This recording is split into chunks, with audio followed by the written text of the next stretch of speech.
Yeah, welcome. My name is Richard. I work for a company called Twitcident. I'll go into a little bit more detail about Twitcident. I'm glad Kieran brought up the question about social media in the previous talk. Perhaps I can give you some more views on social media and how to use it in the domain of public safety within my presentation. But I'd like to start with a small video.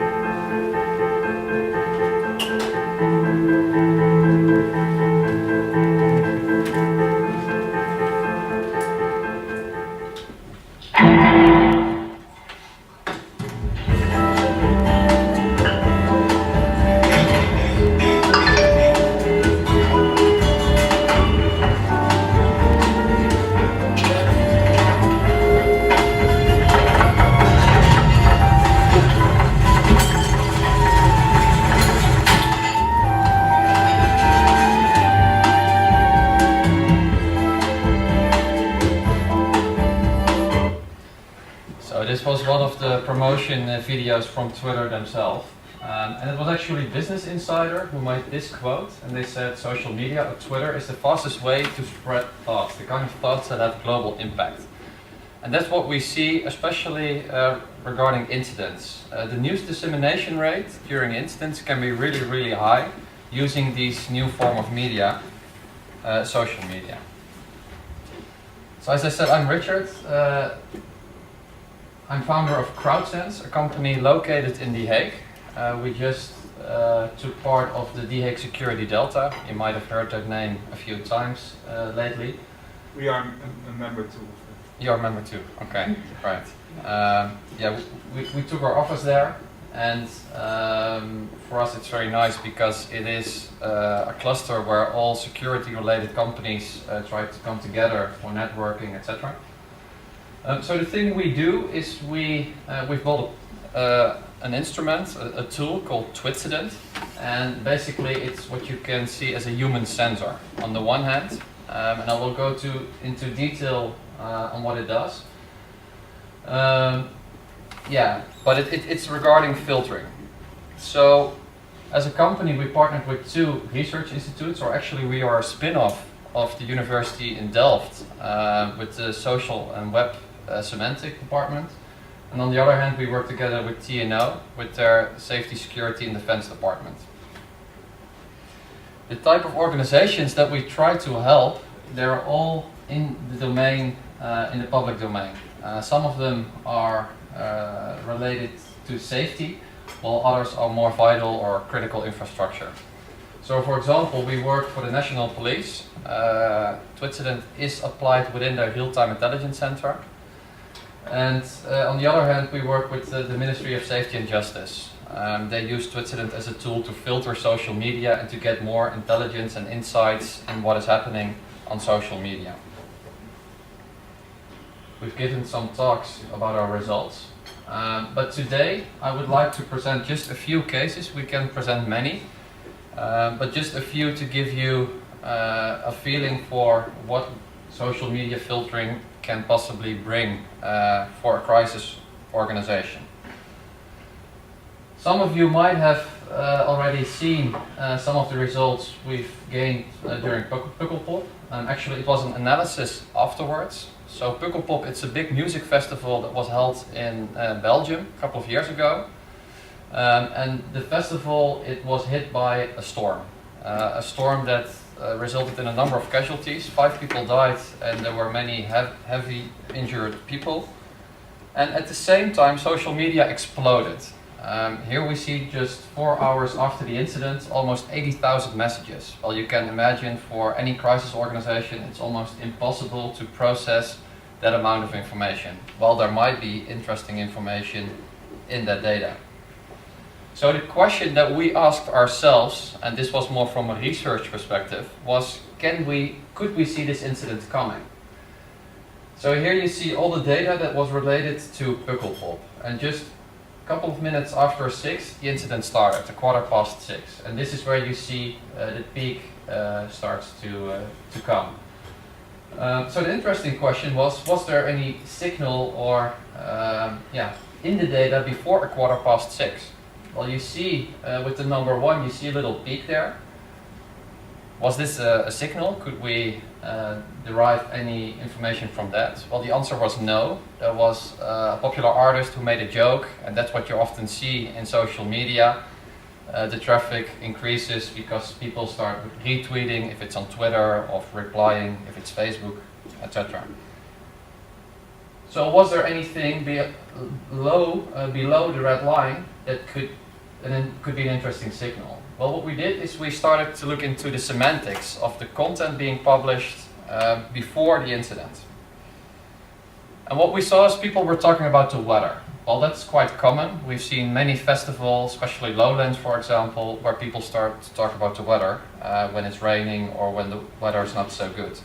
But the interesting thing here was that people were talking about the weather from different locations. And people were talking about a storm in Brussels, Ghent and Hasselt.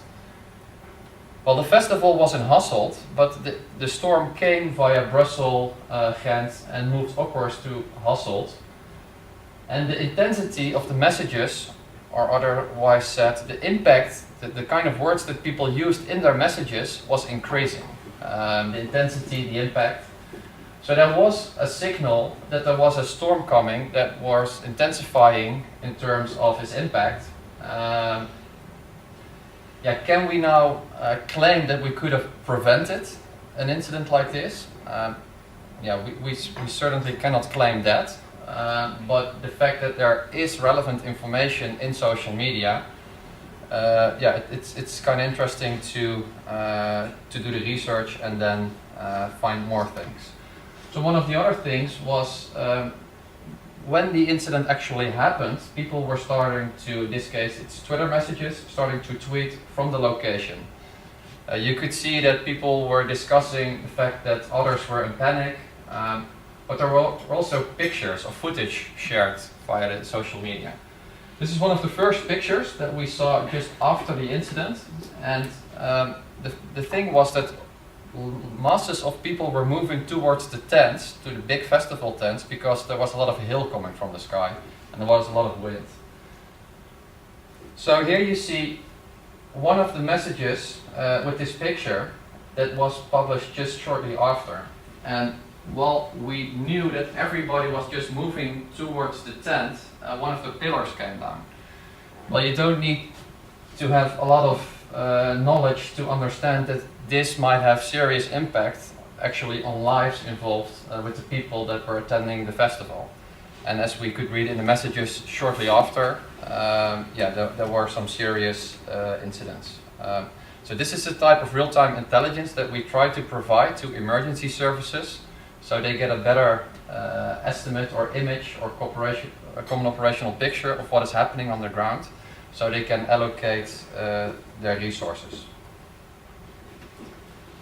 Well, in line with the video that I just presented from Twitter, Twitcident is actually currently being used by the northern part of the Netherlands within the safety region. And what we try to do there is to detect earthquakes in real time. So, you might have read in the news many times. The problem there is the NAM is doing the gas drilling. The gas drilling causes all the earthquakes. They are saying that the intensity of the frequency is increasing. And the emergency services, they are dependent on alerts from the KNMI. But the problem with the KNMI is that their measurements, they need to do an official statement, especially on the magnitude of an earthquake. It takes them several hours before they release it, or it could take them several hours, especially during the night. So what we do there is we alert almost 50 emergency professionals, and this includes the control room, the police, the province, the municipality, even some of the mayors. We're allowed to awake them by SMS in the middle of the night. And the reason they're using it is because we've achieved quite a high accuracy. As you see, in February, March, we detected almost all earthquakes with a certain magnitude in a very short response time, just minutes. We had one false positive. This was when they said, this was a formal statement that an airplane was flying over the area just before Minister Kemp had to do a formal statement. Based on the messages, yeah, I'm not sure if it was an actual airplane, because the defense said that there was no airplane just the day before. But that's what you can do with social media. So how does it work? Yeah, well, what we try to do is we try to filter. And this is, for example, it's a case where one would like to monitor New York and some of the states. And we try to classify messages based on certain themes related to risk and safety. So it could be regarding casualties, it could be messages regarding flooding, violence, burglaries, etc. The problem is, for example, in the Netherlands you have the word brand, it means fire, but there are many different contexts in which you can use this word. We have brand beer, brand awareness, brand reputation. So the problem is, once you start doing keyword search, you will get a lot of noise. And what we try to do is cut through the noise and only show the content that really matters. So the emergency services don't have to spend all their time digging into those 80,000 messages. We have some visualizations where people can instantly see what is happening based on our sensor technology. And one of our latest innovations is what we call incident monitoring. So one of the questions we got from the emergency services was, how can we set up a monitor, a social media monitor, to start monitoring an incident within minutes? And you can imagine, for example, you want to monitor an airplane crash in New York, but you are specifically interested in whether or not there are any casualties or damage reported. So what we developed together with the ministry is something where people just start dragging filters, and the output of such a pipeline is that they only see messages related to New York airplane crash and casualties and damages. They don't need to think about the words people use, because that is already incorporated in the filters you would see here. And just recently we're trying to get this information to a mobile device where people in the field get instantly notified of what is happening. So there are shorter lines. So what we see is there are valuable insights hidden in social media. But the problem is that public service organizations, they often have difficulty to get that information from social media. On the one hand, because they are overloaded. I mean, there are almost 500 million Twitter messages per day. That's a lot, and it's difficult to capture all the relevant information. On the other hand, we see that the language of the internal organization, it's often very much different from the language that is spoken on social media. So with our filter technology, we try to make a bridge there. And that's what we actually do. We solve a filtering problem, and yeah, it's what we call the data refinery to solve that problem. It's like you have raw material, oil, coming into the refinery, and plastic or half fabrics come out of the factory. And in our case, it's, yeah, we try to get actionable insights from social media, so it can be added to their daily operations, like in the real-time intelligence center. Yeah, I wanted to make it a short presentation. I can show you a number of other cases that could be interesting. We did some experiments on monitoring football games, so I can elaborate on that as well a little bit. But let's start off with any questions. How do you determine the filters? I mean, you. I guess that's part of your secret, I think, but no, the company I'm here to share. But how do you determine that? What is in the filter, the words? Because what you say, brand, could mean a lot of things, so you have to think of other words. Yeah. So we started with this filtering technology already 2.5 years ago. I think the first case was New Year's Eve at the police in The Hague. And yeah, first we started by understanding what are the things that are relevant for the organizations, for the police, for example. And often they do risk analysis and things like this. So this is where we start to get on a conceptual level to understand what are the things they are interested in. And the next step is to go into the keywords and try to find information that relates to the things they're interested in. And then you start to see, okay, there's a lot of noise, this works, it doesn't work. We're not totally complete in our filter, so we start adding words. And this whole process of refining the filters, that's actually something we continuously do. And one way to improve our filters on a daily basis is by gathering feedback from users. So if they see 10 messages, I mean real social media content, and they say this is not so relevant, yeah, we have a mean again to improve our filters.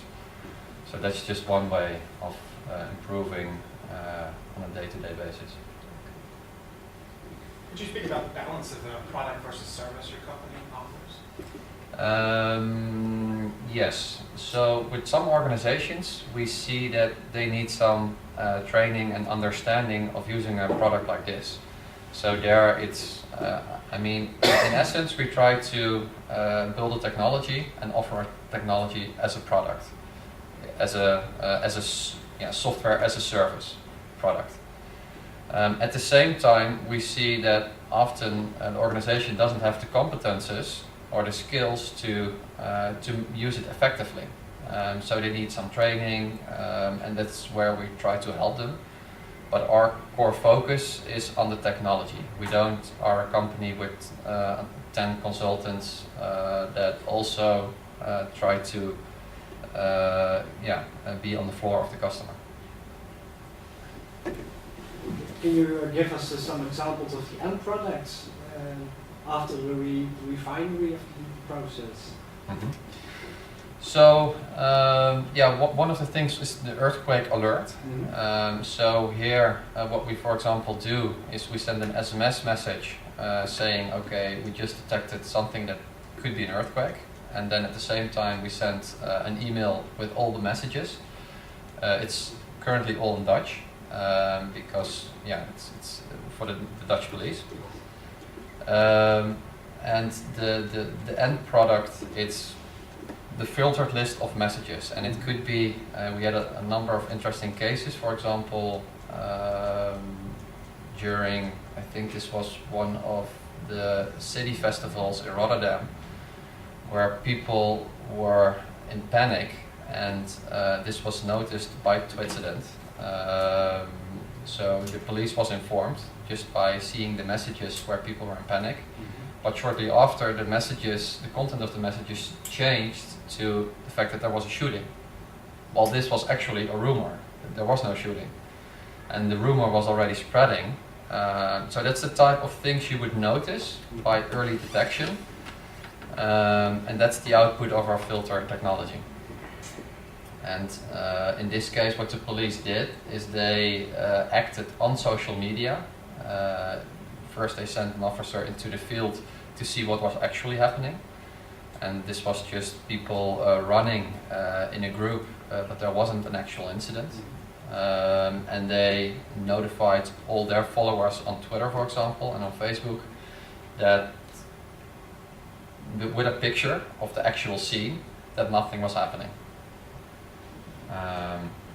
So it's the combination of getting the intelligence inside the organization and having it interact with their own communication department to take measures. So sometimes people report that the reliability of information on Twitter changes over time and also has become more of an issue than maybe in the past. What's your experience? Reliability?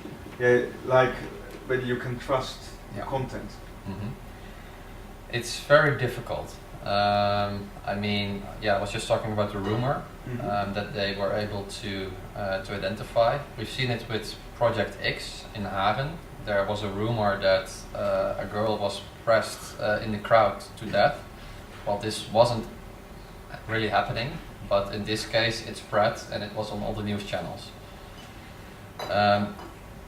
I mean, yeah, you need to have the facts to verify it, but the fact that you can signal it in a very early stage, I think this is already intelligence, and it can help the organization to take action or measures to start verifying it, or to start counteracting or anything like that. As soon as a large group of people starting to talk about the same subject, it's very difficult to identify it as a rumor. But if you identify the source and do some checks on the source, for example, in this case, the person that was spreading the rumor was not in the Netherlands but in another country. Yeah, that's the type of checks you could do as an organization. So you focus mostly on the trigger, and just to become aware that there might be something happening, and separately there is a process to validate the content. Yes. And, okay. Yeah. Yeah, and if the means are available to do the validation, but if they are not available, then yeah, you have to make your own judgment. How is Twitter as a curator of this data? I know you're in fair use here, but are they open? Do they encourage this kind of use, or is it strategy to work on? As a data analytics company, or as an end user of Twitter? Both. So I'm speculating that your end users need an API arrangement with Twitter. Is that so? So we have an arrangement with Twitter to collect data under their terms, and the end user, by signing up for Twitter, actually agrees that Twitter can do this. So and actually I'm not sure if anybody here is aware of it, but Twitter actually sells their data. No. So you buy it, but not your customers? Our customers. Yeah. And then are they open to this business opportunity and fully engaged with its? You mean Twitter or the police? Twitter, yes. I mean, they are really looking into ways to monetize their business, and this is one of the ways. Yeah. There's less happy stories, like big companies in science are so interested in monetizing their data they want to keep it in-house. Mm-hmm. They're threatened by companies such as yours. Mm-hmm. Could be, but that's not what is happening at the moment. Twitter is a very open platform as well. Could be that they will change their way of working with partners. But if that happens, yeah, there might also be a new social media networking company. I mean, for us, and that's maybe to clarify, it has the name Twit in the name. We focus on multiple channels, as Twitter may die eventually. We think it will stay a little bit longer, but we cannot know for sure. I have a question about this modeling that you need to do. So the example that you showed of the New York crash, you need to model and to build a model to understand the data. Do you think it's possible to build some models that can be used for a category of incidents, or is it always a specific model for a specific incident? So what we do is basically we have this big library with all the filters, or repository, and for all the incident types that you could possibly think of, it already has some filters. And for all the impact types that you can possibly think of, it has already some filters. So based on what is actually happening on the site, you could start with just 2 filters to get a main overview of the incident, and then as you see that there are casualties or might be some damage or anything else, or you're specifically interested in what are the emotions in the crowd, you can add more filters to fulfill your own information needs.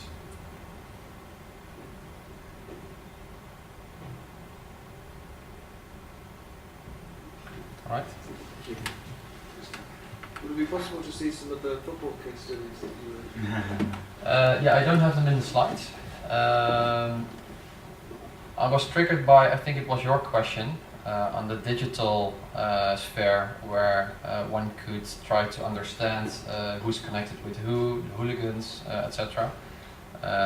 We've in the past we've detected some cases where hooligans were involved. It wasn't related to a football match. I think in this case it was related to Queen's Day. What we see is that the criminal activity, it's only witnessed on social networks. It's not actively, people are not openly talking about it. I mean, of course, that's like quite, Day. there are some ignorant people who do it, and they are being caught quite quickly, but it's quite moving to Skype, to WhatsApp and all the closed channels. And for my part, we don't have access to those channels. If WhatsApp would open this channel for analytics, etc., yeah, I think people will move to another channel again. But yeah, regarding the results, we've seen some witness. I mean, even just last week or 2 weeks ago with the fireworks. I mean, this is totally spread on social networks, so you can use it to detect it. But to actually identify criminals, it's more difficult. So, apart from citizens as passive sensors that they throw up data onto Twitter as a digital repository, is there any other human element within your service or your product? Because it sounds more like fully automated in this case. Like it's actually it's very refreshing to hear, because my whole thing has been like that is the trend right now, is looking for all these technological revolutions to really automate human behavior and the way we respond to crises. And I would like to look at it from a more humanistic perspective. So is there any, like, thus far what it seems like is you have a lot of semantic analysis filters, you know? I don't know, perhaps even some algorithms that are able to take out certain bits and pieces out of that depending on the tone and the way that a piece of information is said. But is there at any point a human filter in this product? So what we see is that the results of this filtering, they are presented to humans, and they need to do at their own meaning. It's not the technology who takes the actual measure. So in the end, and at the end of the pipeline, there's always a person who makes a decision based on the content that is supplied to him or her. In the process, there are humans who are trying to improve this whole process of filtering. But I mean, yeah, as I said, we're trying to solve the filtering problem because there's so much information. So this is where you need the automated system to cut through all the noise. And just to give you an example, for the earthquake sensing, there's so much news and so much politics on a daily basis on this subject that it's very difficult. It took us actually a couple of months before we had the semantics right and some other algorithms to separate the observations from all the other stuff that's being said on the topic of earthquakes in the region. Yeah. One of the projects that me and John and Megan as well were looking at, it's from the University of Colorado, and it's called Tweak the Tweet. I'm sure you've seen it, but do you think there's kind of some kind of place for stuff like that in your kind of work, that you could actually have some education with the actual users at the beginning? It would make your job a lot easier, and you could actually, Yeah, I mean, it improves the the entry to the system. Yeah, well, it seems it's very difficult to educate a group as a whole. I mean, yeah, I mean, there's a lot of marketing involved to make people change a habit and to put more structured information on social networks. This is what we see, for example, many organizations are trying to push their apps as a way to find a new channel where people can add their information in a more structured way. But this often is also very difficult because you need to do a lot of marketing to get the app or the hashtag or whatever into the crowd.